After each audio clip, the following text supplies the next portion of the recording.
पंचतंत्र की कहानियों में आपका स्वागत है। शकुंतला देवी ने अभी कुछ समय पहले ही एक साथ अपने दोनों बेटों की शादी की थी। शकुंतला की बड़ी बहू आंचल गोरी और सुंदर थी, जबकि उसकी छोटी बहू काजल काले रंग की थी। आंचल अक्सर काजल को उसके काले रंग की वजह से खूब खरी खोटी सुनाती थी। ऐसे ही एक दिन, ए कल्लो, देखना तेरे जैसे बादल पूरे आसमान में मंडरा रहे हैं। अब जा जल्दी से जा और मेरे लिए गर्मा गर्म पकौड़े तल कर ला। जेठानी जी, लेकिन बेसन नहीं है घर में। तभी शकुंतला भी वहां आ जाती है। अगर बेसन नहीं है तो जाकर बाजार से ले आ। लेकिन माँ जी, बाहर तो बारिश हो रही है। हाँ तो क्या हुआ, तू उसमें डूबकर मर थोड़ी न जाएगी। और मर भी गई तो हमें कुछ ज्यादा असर नहीं पड़ने वाला। जानती हूँ, मुझे आपसे यही उम्मीद है।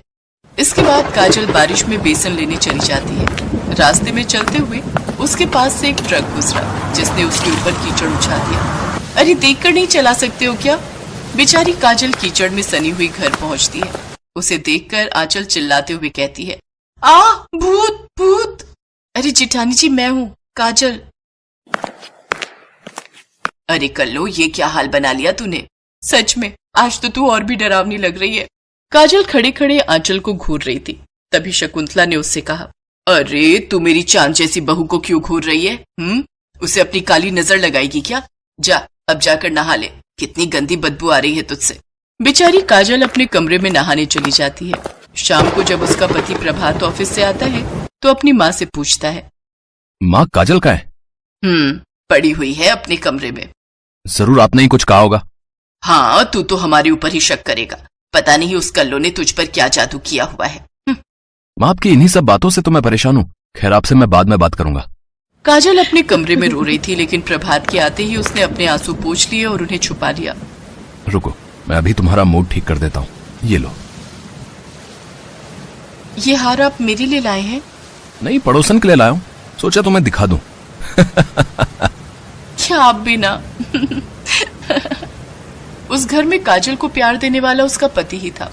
शकुंतला की बड़ी बहू गोरी चिट्टी थी, जिस वजह से शकुंतला उसे बहुत प्यार करती थी, जबकि काजल को अपने काले रंग के कारण अक्सर गालियां और ताने ही मिलते थे।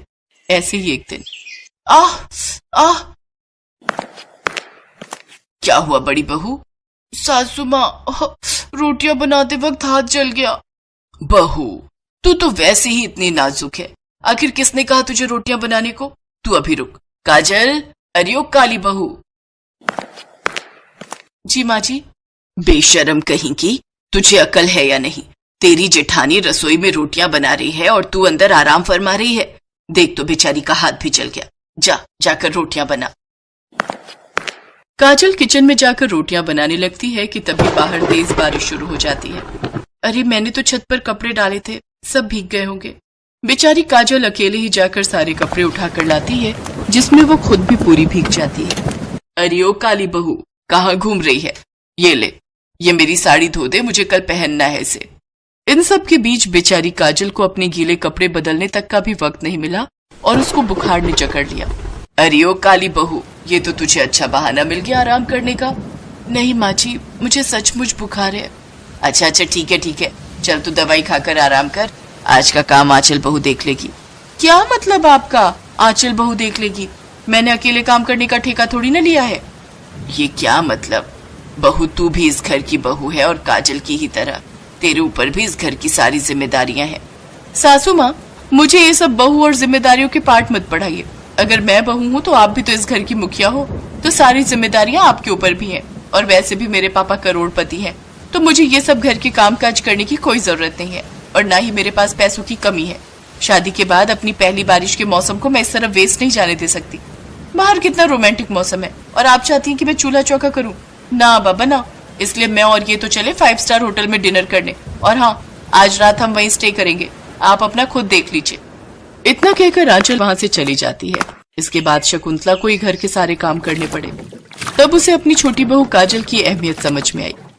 शकुंतला काजल के पास गई और उससे माफी मांगने लगी। काजल बहू, मुझे माफ कर दे। आज तक मैंने तेरे रंग को लेकर तुझे कितना भला बुरा कहा।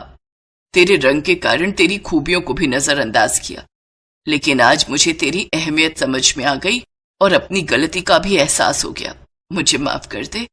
इससे पहले काजल कुछ कहती तभी प्रभात बोल पड़ता है। मैं जानता था माँ, एक ना एक दिन आपको इस बात का एहसास होकर ही रहेगा। बुराई अच्छाई को ज्यादा समय तक नहीं हरा सकती। आज तो आपको सब समझ ही आ गया होगा। दोनों बहुओं का असली चेहरा आपके सामने है। अपने बेटे की बात सुनकर शकुंतला की आंखें खुल चुकी थी।